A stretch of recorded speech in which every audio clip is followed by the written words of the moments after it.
whimper and weep when you're on. You know what I mean? It's sort of like... There's a lot more screeching as well. Yeah. A lot of screaming. Tell them about that email you just got. Right, I got to tell I nearly said the fans! People who happen to be listening to XFM waiting for the person after us. Who's on next? Natasha. With the football show. Right, Steve was genuinely annoyed. I laughed, right? Steve was genuinely annoyed. He doesn't like rudeness or people insulting him from a distance. I'm not sure I can find it. Oh, what was it? Oh, you got to find it. Well, hang on, let me, Oh, hang on. This is good radio as well, the sound of a mouse clicking in the distance. I'll just keep talking. I'll just keep talking. You can come up with some magic. What was Scooby-Doo on about? A talking dog? That's a bit weird, isn't it? And then, right, what was that? Wacky Races? I don't know if... wait a minute. So why did they run, the cavemen, if they... the car? I've got it. Right, okay. This is an email. This is an email that was sent through. Right. This is my feeling. I think if you're going to email an insult, you've got to at least be clear what the insult is. You can't make me do the work. You can't make me try and guess or figure out. No, it's like sending someone hate mail and they have to pay postage. Yeah, exactly. You go, well, if you're gonna... exactly. Or making an obscene phone call, but correct. We hand you a letter bomb. Yeah. Go on. It says, Merchant. It opens with Merchant. Who are you, call sad! Exclamation mark. At least my mother still don't cut my hair. Merchant. Who are you, call sad? At least my mother still don't cut my hair. Is it an anagram? I don't know. I feel like it's been translated from the French. It's a Japanese spelling of hate ya. Exactly. And he's got a Japanese English dictionary. It's just literal. Yeah. So, how does he know your mum cut your hair then? You've never said that on there, have you? It's not true, Gervais. Can I just say, I think your hair looks really nice, Steve. I've known you for about 5 years now, and it's lovely. I laughed at you needing someone to say it. It looks fine. Yeah, it looks good. What do you mean it looks fine? It does look good. It looks good. He's got a little bit of product on it, hasn't he? Yeah, he has. Maybe I have. A little bit of hair gel. Maybe Gavin had his fingers all over it yesterday. Yeah, I have my hair cut by Gavin of West Hampstead. Is it called? Is what it's called, Gavin? Or is he a bloke who works in? It is a Gavin who works in. Do you use that fudge stuff? Sorry, no. But seriously, I use a form of clay, a moulding clay. Yeah, that's Gavin recommended it. Yeah. Gavin recommended it, and I've been very happy so far. Hold on, though. Rick, what do you use? I don't. Yeah. Don't. I just sort of. Well, that's obvious. No, I just sort of like comb it back and whatever way it falls, really. Yeah. You had more questions about Gavin? Yeah, no. I was up seeing Gavin yesterday, just having a haircut. There's nothing untoward. and I thought I popped past Habitat. There's a Habitat, and it's quite a trendy kind of designer furniture shop or whatever. Sure. And I popped in there. I thought I'd pick up the sort of brochure, the catalogue. There was a big stack of the new catalogue. You were stunned by the prices you're going to tell me, aren't you? No, I'll tell you what, I was about walking out with the guy went, hey, where are you going with the hair? It's a great looking haircut, but where are you going with that catalogue? I went, what do you mean? He went, it's £2. You've got to pay £2 for a catalogue from Habitat, and I said, well, I could go down to Argos. I can get as many as I want for free. I go crazy in Argos. I can get them Littlewoods, the mail order people. They'll send it to my home. Yeah. I got to pay There's lingerie in that one. You know, you've just got like some furniture and stuff. And I'm paying £2 for it. If there were some ladies draped over the kind of filing cabinets, I'd be interested. I'd pay £2. The fact that you. No, what did you say though? You didn't say I can go down to Argos and get as many as I like. What did you say? Yeah, I did. I said, well, what are you talking about? This is what I'm one about. That isn't it weird charging for a catalogue? But this is a catalogue just to tell me what I might want to buy. It's sort of their calling card. It's like paying for a poster or a sticker. Exactly. It's almost like paying an entrance fee to go into the shop. Yeah, that's a good idea. It's a good idea. Because it's good to just walk around and browse. So, I'd pay £1 to walk around a really good shop. Yeah, but I'll tell you this, if Habitat maybe had some kind of, like, sort of centrefold... Why don't you do this? I'd be interested. I'll tell you what, in a great shop like Habitat, you pay £1, right? If you buy anything, that comes off the thing. If you don't buy anything, you've paid £1 to stop wasting their time. It's an incentive to buy. I wouldn't like it. Sure. I wouldn't go in there. I think it's a terrible idea. Well, anyway, that's what should we play? That was a sideways look at the world of high street shops. I think you should play the award-winning Ms. Dynamite. Yeah, go on. She's cracking. Yeah.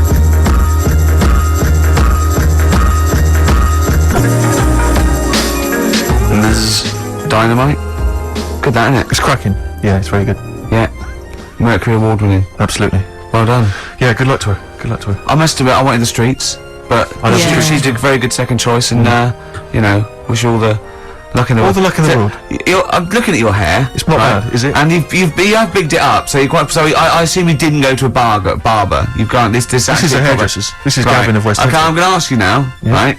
And I'm not going to take the mickey, even if it's £100. I'd think you're a fool, and I know you wouldn't pay that much. But it's obviously more than the £5 then, isn't Yes. it? How much do you pay? Ricky Gervais, for this haircut, I paid the princely sum, and I was proud of it, 22 notes.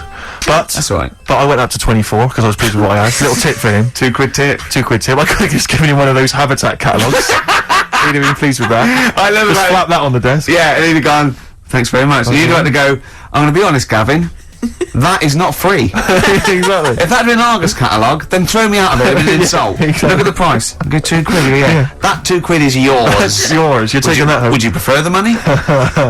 What should we do? Yeah.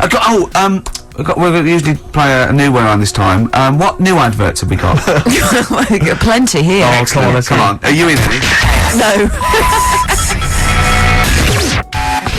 XFM. Badly drawn boy. I imagine that's starting a British film.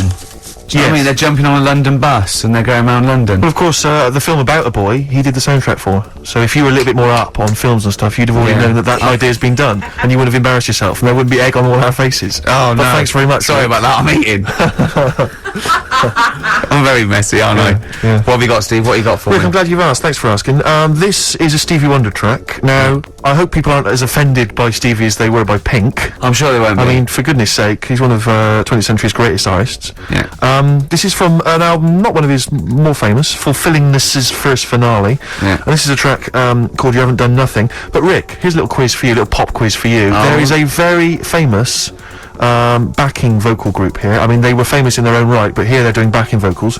I'd like you to identify them. And there's an Office DVD winging its way to you, Ricky. If you can spot who it is. Let's Right, hear it. okay, the pressure's on. Oh, magnificent. Do you not enjoy Brilliant. that? Excellent. Yeah, Fantastic. Stevie Wonder, You Haven't Done Nothing from Fulfillingness's first finale. It's quite tricky, that, the backing vocals. Well, They're I not never get particularly that. prominent, well, are they? and it could be anyone. So I'll just go for someone that's a vocal group with, I don't know. Is it obvious or is It's it very obvious. what? That it would be that they would back him. It's not obvious that they would back him, but it's obvious that, I mean, they are huge stars. Well, they were huge stars. And what is was it? What's those? What mid-70s, early Talking 70s? mid-70s. 1974 is the album. There's an Office It's not, DVD winging its way not to the you. Jackson 5. It's the Jackson 5. Is it really? There they are. Well done. Well, there you They go. are, yeah. I mean, that's how done. big Stevie was, that he could ask the Jackson 5 just to stroll in There you go. with some fairly See? nondescript backing vocals. stuff. First album I ever got. Jackson 5. Was it? Which Yeah. one? It was the one with Rockin' Robin on it. Nice. Did you rock to that? I imagine you did. I walked Grooved around to that. How old were you? What welcome? 18? I was about, I suppose, I don't know, 11 or 12, and I had one of those little cassette players when you had to press down playing, and it had a little handle that came out. Yeah, brilliant, yeah. And I had one CD with it. Well, one tape. One tape, yeah. Sure. And you bought it yourself, did you? Or No, that was a Christmas present. Lovely. Yeah. And that was the only one you had for, like, I imagine, like a year or something. Just Well, that one tape. yeah, Endlessly playing. until I- What was your first record purchase? It was a Disco Fever compilation. Well, actually called Disco Fever, and I got it because I loved Yes Wait a Sir, minute. I Can What, are you Boogie. embarrassed about having your mobile on, or what? Something's what's vibrating, and I'm assuming Sorry. it's a mobile. Oh, so it's my boyfriend. Oh. I did turn the ringer off. Oh, sorry. So what, is a Disco Fever compilation? Yeah, featuring Baccarat, Yes Sir, I Can Boogie. Cracking. Yeah. And Space Float On, I think, which is what I want. Float On, that yeah, one? that's one. Yeah, That's the Floaters, isn't it? The Floaters. Yeah. Hi, Always made me laugh. Larry. Yeah. My name's. I don't know. Magic Fly by Space. All right. Do you remember that no, one? I don't. No, yeah. No. I don't know if my first purchase is cool or not, really, because I suppose it seems like it is. It was the greatest hits of the Stranglers. That is so Oh, cool. Are the Stranglers quite cool? That's Yeah. scary because I finished school by the time that came out. I think that's scary. The Greatest of the Stranglers. No, I was I never think a that's more to Stranglers do with the fan. fact that my parents didn't have any records in the house. They had, I think they had the Jeff Love Orchestra plays big war theme tunes. That's how they had one of those Top of the Pops albums with a woman wearing a neckerchief on the cover. Yeah. And that was pretty much it. And the 1812 Overture, you know, played I on had the one of fiddle or those. something. I had one of those with Mozart's 40th on it because that was released at the time. Oh, that wasn't obviously Mozart's 40th birthday. That'd have been a wild swing. I'm not If that he'd made old. it that far, that'd have been a wild. That'd have been great. I'd love to hear that on record. How old was he when he died? He was quite young, wasn't he? He didn't live long that 18 time, did or he? something. He was a genius. No. He was a boy wonder. Yeah, He was a boy wonder. he grew up. But a lot of people don't It realise. was like Ali Jones. It was What a all lot- over by the time he was 11. What a lot of people don't realise about Mozart was that he also in his spare time used to solve crimes. Yeah, that was why he was so. That was what musical crimes. He was considered Oh, we've come plagiarism full issues, things circle like that. now, We have haven't we? indeed. We've Yeah, brought that yeah. right back. We should. Actually, I hate to interrupt you, boys, Go on, but we sit down have again. got to squeeze one more song in the before. wrap up, have we? Yeah, break. what should we do? What should we have? What have we got there, Claire? Well, We I've- thought this through. I've got this one I want to play you. I want What is it? What by is the it? Electric Six. It better be good because if you end a show with it, I mean, we've had lots of faux pas This and really is going bad to bits. be possibly the biggest song of 2003, You think so? Rick. Go on then. Man Yeah. alive. All right, Let's so this is go. it. Thanks very much indeed, Claire, for Cheers, coming down. thank you. No, it's a been pleasure. really Is was Carl good back fun. next week? Yeah. But yeah. Yeah. Oh, just Lee doesn't care, does he? Yeah. Can we just quickly say, so you're on Parkinson tonight then, Ricky? Yeah? Oh, yeah. Okay. And the office starts, what is it, Monday? This is easier, this, isn't it? And there's a DVD winging its way. Hey! I guess I do want one. See you next week.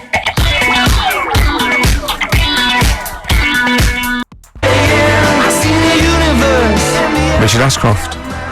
Check the meaning on XFM 104.9. We're back, Steve. It's Saturday. That's true enough. Steve Merchant, that is. Hello there. I'm Ricky Gervais, obviously. Hello there. Carl's still away. Claire Sturgis is back. That's Hello. absolutely true. Yeah. Hello there, Claire. Nice to see you. I think a lot of people were hoping that Carl will be back this week, but we're pleased to have you. No, they were actually. I did get some emails during the week. Saying what? Just saying it's really nice to hear you again on a Saturday afternoon. It's nice, and but you're not really very funny. And when's Carl coming back? So it's sort of being Sure, nice it wasn't to me. us. No, it was definitely Because they think that as well. directed to me. But no one can compete with Carl. They can't. Well, we used to sort of like come in and when we discovered Carl early on, we just thought this is comedy gold. Just let him speak his mind. But then we started thinking, oh, we can't follow him now. So I remember Steve going, look, we've got to come up with some stuff. We need to chat. If anything we've got to say to each other, we've got to say that in the first 20 minutes, and then you just unleash Carl. Yeah, he's like because it's just you can't follow him, and he's off on one. And they have stories of upbringings with bizarre creatures that lived in Manchester that were half human, half bat and frog and things. I'd love to take him back to Manchester in some kind of TV documentary. You know, when Carl went home.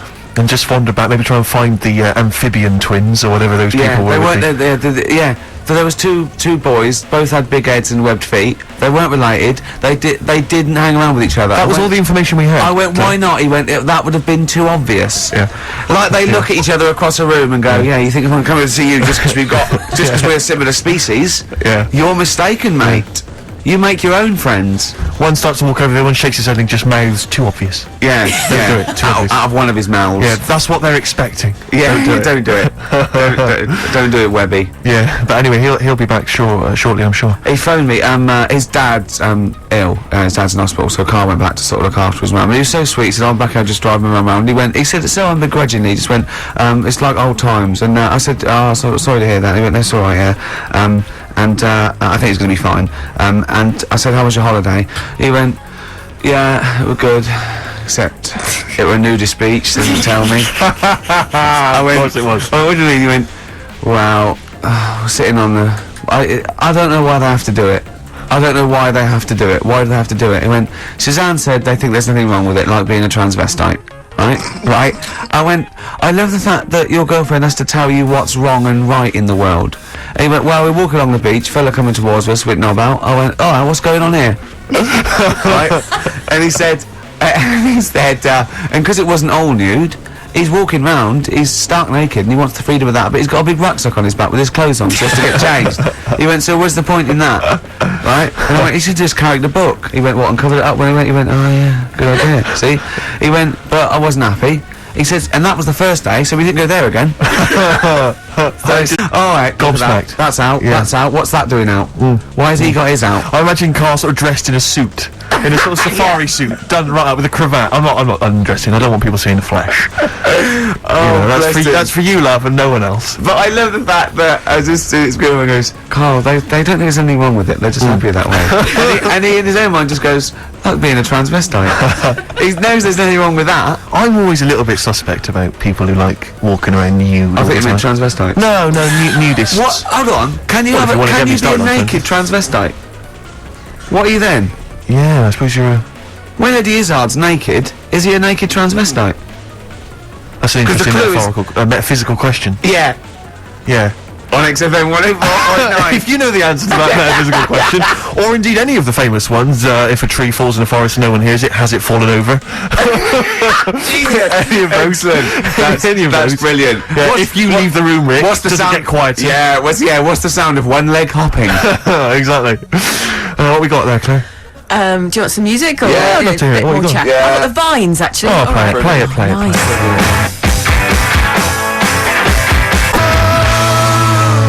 Hey Claire, out of the way. No, I'm not talking to you. It's the name of the song by the Vines. Excellent. XFM Right, 104.9. I'm Rick Gervais with me, Steve Merchant. Hello there. And Claire Sturgis. It's Have you ever not been to? fair. Have you ever It's been not to a nudist speech? Have either of you been to a nudist speech? Yes. Have you really? No, last month I went on holiday to Antigua and then I went on the nudist beach. Really? I wanted an all over. Sure. Because I was with my family once when we went on holiday, family holiday with. I just you going on and a inspector coming on going, and the glasses. And the glasses. And you don't wear them there. No, I went there with it was some friends of my friends, like family friends, you know, like kids. So it was kids my age and my sister's age who and parents were all friends, you know. Go on holiday to this, end up on this nudist beach, not a nudist beach, but where people sunbathe topless or whatever. Or maybe it was just because it was France. Where I think a lot of that goes on generally. All beaches in semi-nude. but that's different. The nudist beaches are sort of, they're cordoned off. Sure, with the cocks and everything. We can't say that. You can't say cock. Or did you mean the chicken? You meant The chicken. chickens. There's a lot of them have naked got people farms, a lot of carry French male farms. birds around with There is a them. lot of poultry. And by male bird, I don't mean transsexual. You don't mean I don't want to, because that's also offensive. That is also offensive. So be careful. Whenever, please be careful. Claire, be careful what you're going to say on I there. just want to say to the radio authority or anyone listening, when we say cock, we are referring to a male bird, and there is no discussion there. There's nothing. There's no other issue. There's no other ambiguity. Okay, go on. What are you talking? So there's people walking around with their birds and often they got their knobs out as well. So it was just a topless. It was just a topless beach. So we're all on. So there were tits there as well. There were some tits. We've got a family of tits that come and eat the nuts. That chew on my nuts. Go on. We're confusing. No, we have. Jane's got a little bag of nuts that she makes me hang out of the window. Right. So you'll often be hanging your nuts out the window, and the tits can. Sure. God, I don't know what. Please. Go on with this story. Sorry. So what I'm saying is. God. What I'm saying is. Yeah. We went on holiday as a family there. Yeah. There was some tits. There were some cocks. And I found it all a little bit, because I was about 14 or something, I found it all a little bit disturbing, because I hadn't been introduced to this sort of thing before. Yeah. And obviously my dad was having none of it, like a bit like Carl, and obviously my mum wasn't up for that as well. But the person we went, the mother of the person we went with, she took her top off, and I didn't know where to look, because I didn't want to make an issue of it. I didn't want to but it was like, because I was with my mate, I was going, well, I wanted to say, well, there's your mum with her knockers out, really. I mean, that's your mum over there. Hello, Dave. There's your mum's. There's your mum's knockers. There you go. Yeah. There's your dad. There's your dad popped out. Yeah. Popped out. His little man. His little fella out there. Your dad's fella's there. He's wandering about. And he's having a. And your mum's got he's getting a tan on his little fella. Out. So it was all. It was a little bit disturbing, and I've never quite got that image out of my head really, because it was all. But I didn't know where to look. I didn't know what to do. A friend of mine. I won't say what his name is. Right. He's about 25 now. When he was, I think, 14 and 15, I mean the worst age, he went to a nudist holiday with his parents and his sister and some of her sister's friends, and he absolutely hated it. Yeah, he absolutely. Well, that's it makes me sort of queasy to think about it, especially if you're with your family and friends. Yeah, because it's. I don't mind looking at nudie ladies that I don't know, really, but I don't want to look at relatives, you know, or people I've grown up with, or indeed the likes of you. I don't want to have to see that kind of flesh tone. I don't want to know what's going on underneath those clothes. You know, you've keeping them hidden from me. Well, you haven't. You've shown me much of it in the time I've known you. So sometimes there's not a bit of your body I haven't seen at some point. You know, you'll have got your trousers down. Look at the arse. That was, you know, thinking that was hilarious. Or the old, you know, the Johnson feeding the birds on the windowsill. But yeah, no, it is strange because you know there isn't anything wrong with it. Let's face it, there isn't anything wrong with it. But I know what you mean. I think it's because we spend so much of the time covering it up.